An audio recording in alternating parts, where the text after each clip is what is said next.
रायपुर से एक और बड़ी खबर, कांग्रेस की हार पर पूर्व डिप्टी सीएम टीएस सिंहदेव ने चिंता जता दी है। तो देखिए, पार्टी में मची अंतर्कलह को लेकर कमियां भी गिनाई। साथ ही उप मुख्यमंत्री विजय शर्मा ने चिंता जताई और इस पर कहा कि कांग्रेस वोट बैंक और तुष्टीकरण की राजनीति करती है। तो भाजपा के पास वोट बैंक की राजनीति नहीं है। उत्तर प्रदेश के उपचुनाव में एक भी सीट कांग्रेस को नहीं मिली, तो महाराष्ट्र में केवल 15 से 20 सीटें ही आ पाई हैं। तो उनकी पार्टी के बारे में मैं ज्यादा कुछ भी नहीं बोलना चाहता हूं। तो देखिए, टीएस सिंहदेव ने एक बड़ा बयान दे दिया है और इसी पर आज उप मुख्यमंत्री विजय शर्मा ने भी अपनी चिंता जताई है। तो देखिए, इसके पहले भी पूर्व डिप्टी सीएम टीएस सिंहदेव जो है चर्चा में रह चुके हैं, लेकिन क्योंकि कई बार ऐसा होता है कि वो कांग्रेस के बारे में कुछ ऐसे बयान दे देते हैं जिससे पार्टी में ही अंतर्कलह मच जाता है। और एक बार फिर से उन्होंने बयान दिया और कहा कि पार्टी में मची अंतर्कलह को लेकर उन्होंने कुछ कमियां गिना दी हैं और साथ ही साथ चिंता भी जताई है। कांग्रेस का भाजपा के पास कोई फिक्स वोट बैंक नहीं होता और भाजपा वोट बैंक की राजनीति करती भी नहीं।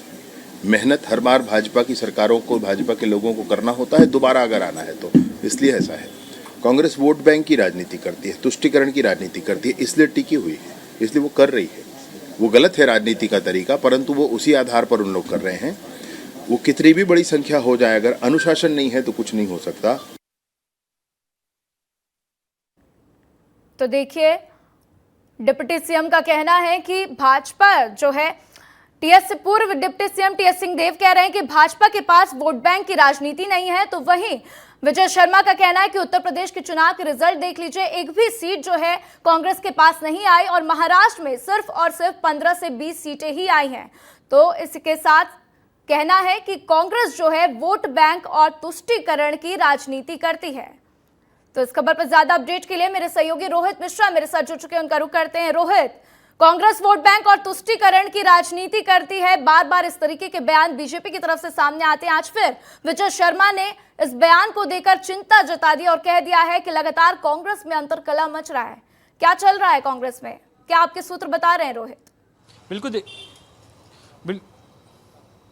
बिल्कुल राधा, अंतरकला की बात खुद जो उप मुख्यमंत्री पिछले दिनों रहे हैं, यानी कि पूर्व सरकार पे टीएस सिंहदेव, वो भी मान रहे हैं। और उनका जिस प्रकार से कल बयान आया है, उन्होंने साफ तौर पे कहा कि कांग्रेस में कहीं ना कहीं कमियां हैं, उन कमियों को दूर करने की ज़रूरत साफ तौर पे नज़र आ रही है। उन्होंने ये भी कहा कि अगर 71 सीटों से हम 35 सीटों पर आ जाते हैं तो निश्चित तौर पर कमियाँ हैं। और इस साथ ही साथ लोकसभा में जो हम 2 सीटें जीते करते थे, उसमें से 1 सीट ही जीत पा रहे हैं, तो कहीं ना कहीं कमियाँ हैं। साफ तौर पर उन्होंने बात मानी। उन्होंने ये भी स्वीकार किया कि कार्यकर्ताओं की अगर नहीं चल रही है, उनको अगर पार्टी पर विश्वास नहीं होगा तो वो काम नहीं करेंगे। तो उसी पर जो है विजय शर्मा ने पलटवार किया। उन्होंने साफ तौर पे कहा कि जो तुष्टीकरण की राजनीति है वो कांग्रेस करती है और अपने कार्यकर्ताओं को नहीं संजो पा रही है, तो ऐसे में उनका जीत कहां से हो पाएगा। तो कुल मिलाकर राजनीति जो है वो देखने को मिल रही है। और सामने में क्योंकि नगरीय निकाय का चुनाव है और चुनाव के लिए दोनों ही पार्टियां तैयारियों पर लगी है, कांग्रेस बैठक कर रही है, भारतीय जनता पार्टी भी बैठक कर रही है, तो ऐसे में कहीं ना कहीं कार्यकर्ताओं को खुश करने पर दोनों ही पार्टियों का फोकस होगा। हालांकि चिंता जाहिर की जा रही है और कांग्रेस के लिए चिंता ज्यादा है,